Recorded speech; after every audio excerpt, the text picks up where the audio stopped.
Hey, you ever want to play your favorite anime character in a tabletop RPG and the system would, kind of let you do it, but not really? Well, then you should play Worlds of Myth. Welcome to Mythtube, where we build your favorite anime characters in Worlds of Myth. What is Worlds of Myth, you may ask? Well, Myth is a tabletop RPG that I designed to allow you to build the over-the-top characters you only find in shonen battle anime. Characters like Naruto, Deku, Meliodas, and Ken Kaneki are all examples of characters this game can easily let you build. The game is in late beta right now, so you can head on over to worldsofmyth.net and download a free PDF, and you can also download a variety of other supplements. Yeah, for free. My goal is to spread awareness of the game before its official launch, and I want as many of you as possible to have fun playing it. You can also head on over to our Discord at Sinister Jester Worlds of Myth, where you can talk all things about the game, find a group to play with, or check out some of the other games we're testing. But without further ado, let's talk about who we're building today. Okay, so today we are building Kirito from Sword Art Online. First off, I hate this show. Like, I really hate this show. I hate it because everyone said it was so good, and it set my expectations so high, only to disappoint me time and time again. Like, season 1 starts off, and you have the setup of you die in the game, you die in real life. And I'm like, this is cool as shit! The stakes, the intrigue, I can't wait to watch them climb to the top of the tower while dealing with these psychological implications. It's gonna take at least 3 seasons. Then they have some character building episodes exploring the trauma of being trapped in a game you can't escape and can die in potentially. And I'm like, okay, I'm on board with this. And then they go into the phase of the harem collecting side plots, and I'm like, alright, this is getting boring, but I'll tolerate it just because everybody says this is so good, I'm sure it's gonna get good later. And then they have that one major boss fight against the Gleam Eyes. I'm like, this is cool! I knew it would get good. What happens next? And then they're like,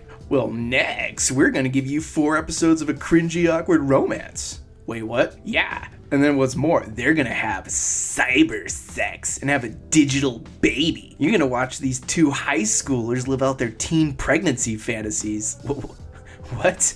What the hell? What happened to the psychological drama of being trapped into a death video game where all the monster grinding and the cool boss fights? Oh, well, we'll just get back to that after Kirito and Asuno's honeymoon. You will? Yeah, sure. And seriously, guys, go back and watch these episodes again. Kirito and Asuna have no chemistry at all. I don't understand how this happened. But whatever, because the honeymoon phase is finally over. They just sort of off-screen the rest of the dungeon up to the 74th floor, and then Kawahara is just sort of like, and I'm bored. There are 26 floors to go, but let's just have Kirito fight the final boss now. Audience is gonna love it. And then after less than a stellar final boss battle, Kirito just magically doesn't die when he's supposed to die, even though all established rules of the game say he should.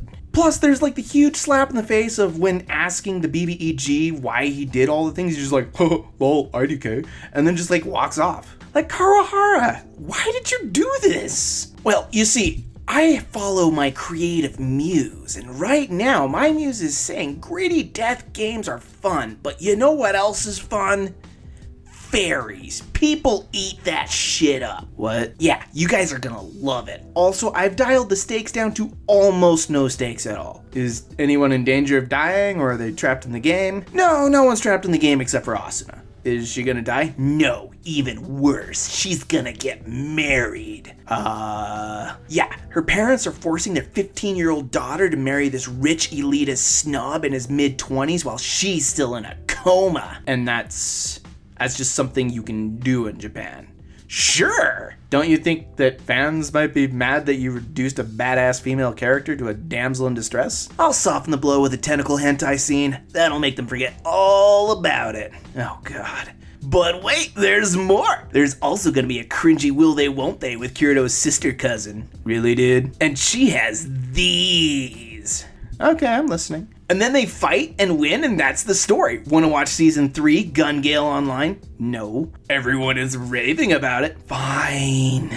What's in season 3? Well, you know how the show's called Sword Art Online? Yeah. Well, in this twist, this new game has no swords. Kirito uses guns now. Are the stakes actually high? Is anyone in like danger of dying? Well, there's this one guy who can kill people by shooting them with a gun in the game that makes them die in real life. Okay, that's not as intense as thousands of people trapped in a death game, but at least it's a step in the right direction. And then there's Shinon, Kirito's new harem member. Doesn't he already have a girlfriend? She's got ass. But doesn't he already have a girlfriend that he spent an entire season rescuing? Yes, but they don't kiss or do the, So Kirito never cheats on her. He just kind of lets this new girl lie on top of him while they talk about their feelings alone in a dark cave. Okay, I'm not a huge Asuna fan, but that makes me angry. And then get this, the whole time the bad guy was Shinon's orbiter friend who goes nuts and tries to kill her IRL. Okay.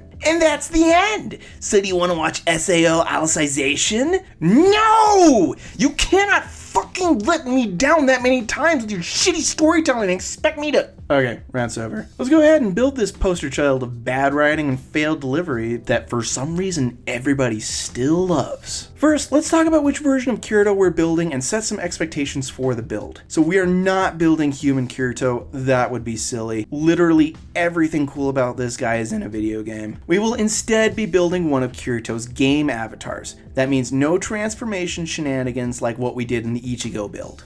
I say one of his avatars because he plays a lot of games, and even though for some reason all of his OPness transfers from one game to another, their abilities don't necessarily translate. So we will be building classic Kirito from the actual SAO game. Going over which tier he should be in, Kirito is really just in a tier all his own called the Protagogesus tier, in which everything he does he is effortlessly good at and doesn't even die when he's supposed to die. But if we have to put him in a tier, and if tier 1 is for beginners to intermediates, tier 2 is for veterans to semi-powerfuls, tier 3 is for elites, tier 4 is for masters, tier 5 is for legendaries, and tier 6 is for mythic to final boss, then I'd say we'll stick him somewhere in tier 4, say level 18. That sounds good. Next, let's go over what his special overpowered abilities are in the game. He has 2 swords.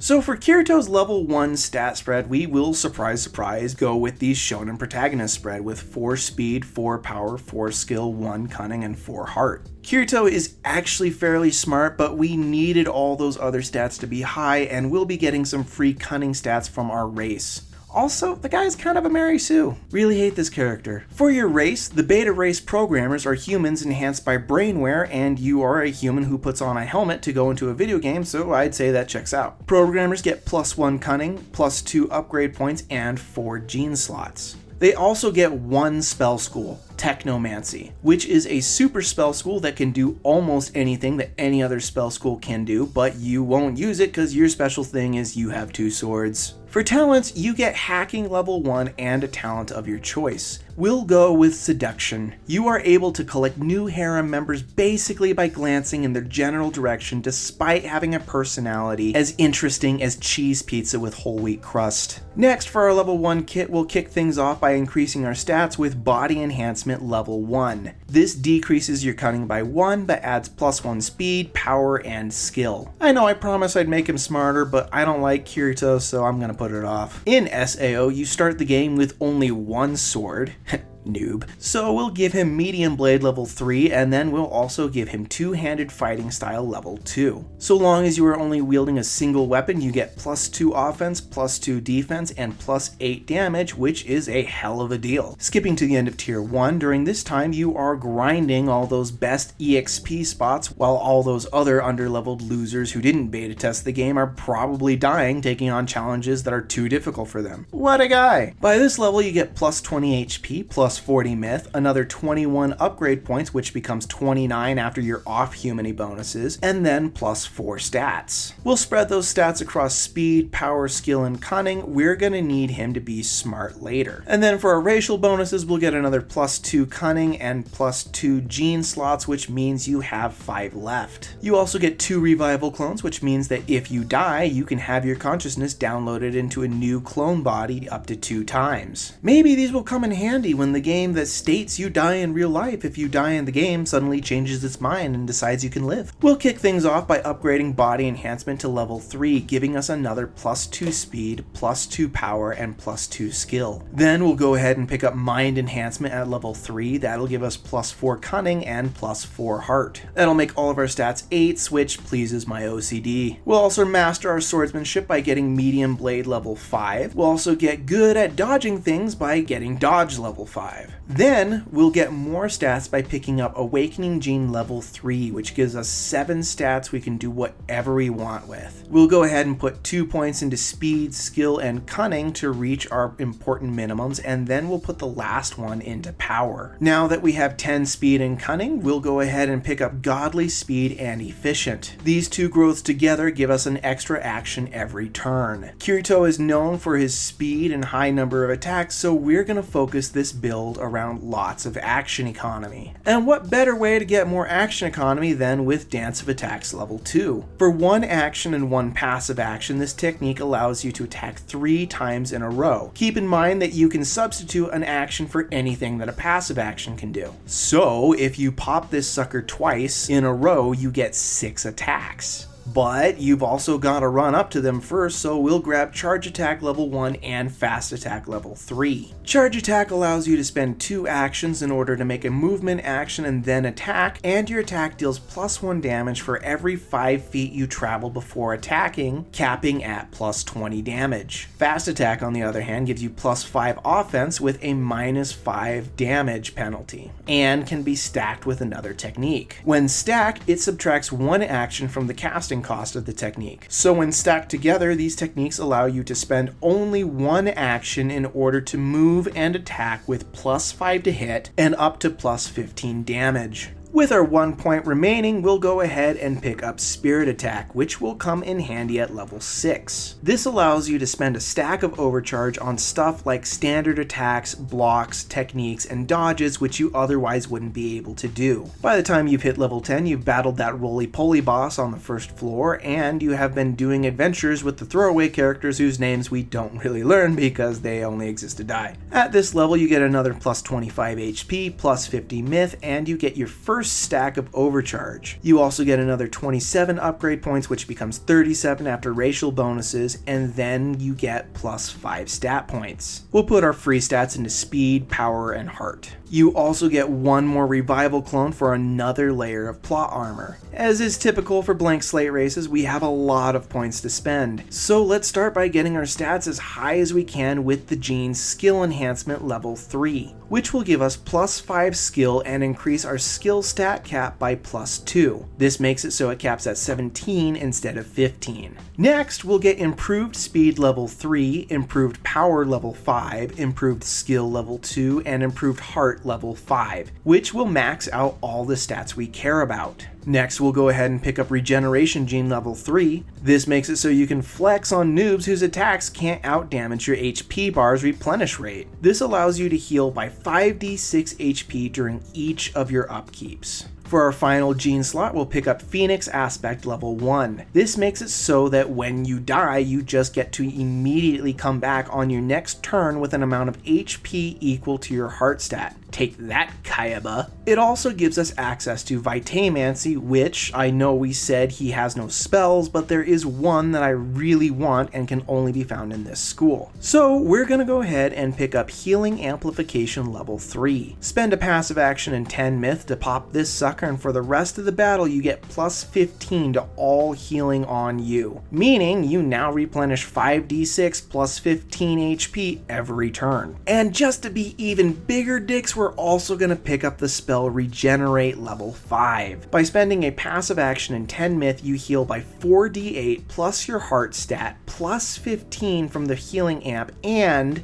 you can spend +1 myth any number of times in order to add another +1 healing. Nothing will kill you. But just in case, let's also get Grit level 2. So long as you are not using an armor type spell, you get +10 to your armor, and since I want to say you are wearing light armor, that means you get -13 to all incoming damage. By the time you've hit level 15, the audience will experience the one good fight in the season. By this level, you'll get another plus 25 HP, plus 50 myth, plus 1 overcharge, 28 plus 5 upgrade points, and 5 stat points, which we will use to max out cunning. So firstly, during this time, you finally use your signature ability of dual wielding. Oh my god, it's so cool. In one hand he holds a sword, while in the other hand he holds another sword. It's so fucking awesome. This will allow you to use 2 swords. Next, let's get some more action economy stuffs. We'll pick up Overcharge level 3 times per day, but only once per turn. You can sacrifice some of your HP in order to get an extra turn. The HP cost starts at 10 and goes up by 5 each time you use it. Next, we'll upgrade our charge attack to level 2, which will allow us to stack another technique on it.